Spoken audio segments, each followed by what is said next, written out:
second video of our blockchain series. Today we will be discussing the key concepts in the blockchain ecosystem, binary tree, Merkle tree, and the blockchain workflow. Knowing these terms will enable you to gain a better understanding of how blockchain technology works. Let's talk about the binary trees before we go into Merkle trees. Binary trees, as the name implies, resembles trees by their structure, where each node can have up to 2 children. They are often used to show a hierarchy and implement search algorithms. We have a root node, which can branch out to 2 children, called branches. These branches can in turn have their own children. If branch does not have any children, it's called leaf node. Why the binary tree concept? To find a specific item in a list, you have to check each item until you'll find the one you need. This can take a while, especially if the list is long and you have to look through everything. If the list is stored in a binary tree, you can search for the item by a following path down the tree. This is called binary search, and it's much faster than checking each item one by one. A type of binary tree that is particularly noteworthy is the binary search tree, BST. With a BST, a left child of a given node will have a smaller value, while the right child will have the larger value. This arrangement enables swift search operations since we can cut the tree in half with every step by comparing the search key with the node's value. For example, the root has the value of 8. Then we have 2 branches. As you can see, the left child is 4, while the right is 12, which is greater than the left child and root. The same logic here. This rule applies to all nodes until the leaf nodes are reached.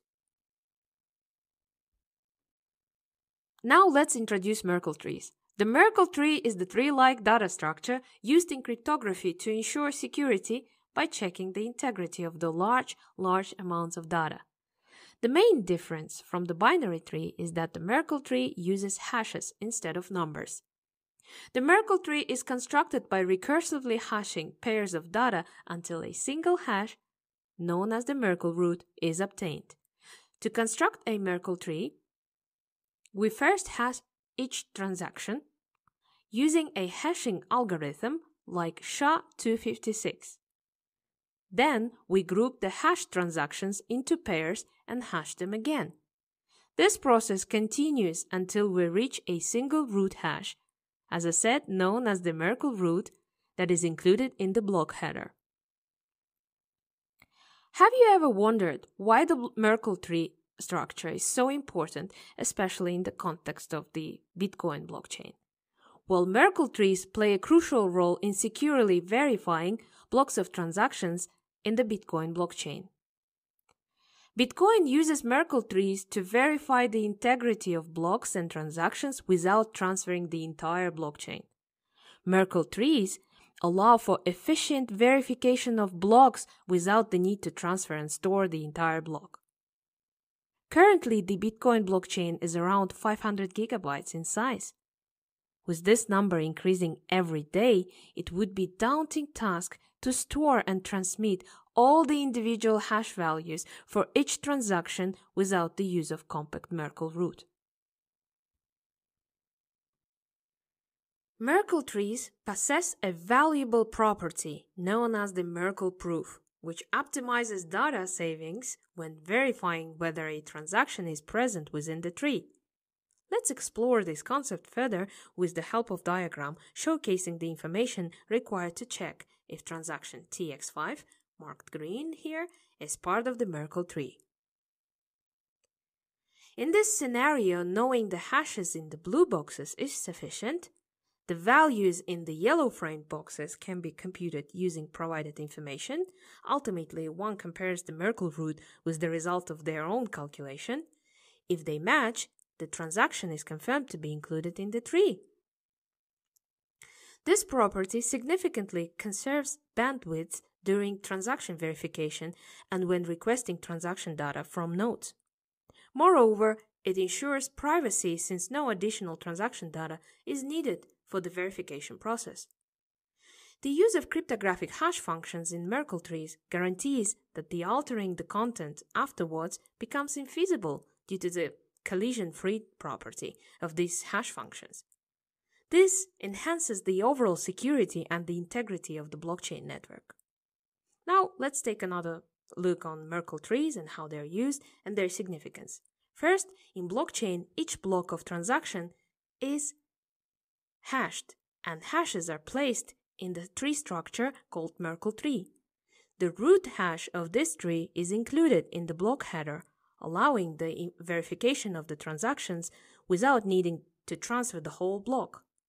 When a new block is added, the root hash of the previous Merkle tree blocks are also included in the new block header, creating a chain of root hashes.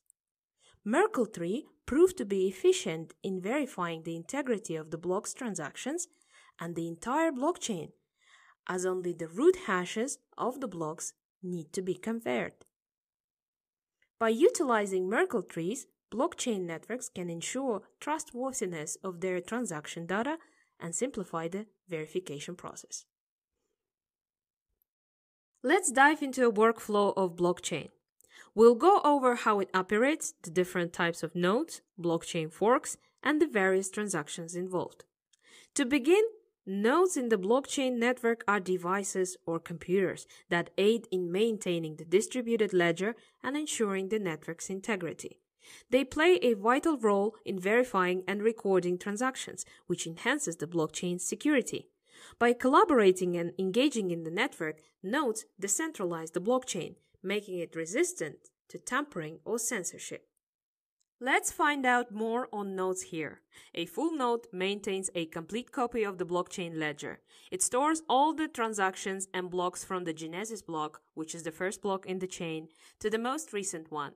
Full nodes validate and enforce the rules of the blockchain protocol, ensuring the accuracy and integrity of the entire network.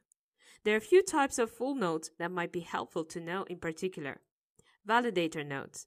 They play an important role in the consensus mechanism by confirming the validity of transactions and suggesting new blocks for inclusion in the blockchain. They actively engage in reaching a consensus with other nodes, contributing significantly to the overall agreement on the blockchain. There are also witness and archive nodes out there. Witness nodes handle witness consensus, replicate data, and propagate transactions. Archive nodes, on the other hand, specialize in storing a detailed historical record of the blockchain, retaining all past transactions, and states for auditing, research, and analysis purposes. How are transactions executed in the blockchain network? Transactions are carried out through wallets, which store keys and facilitate sending and receiving of digital currency. When a transaction is initiated, the wallet connects to a node and broadcasts the transaction. After verification, the transaction becomes part of the blockchain, ensuring its accuracy and the current status.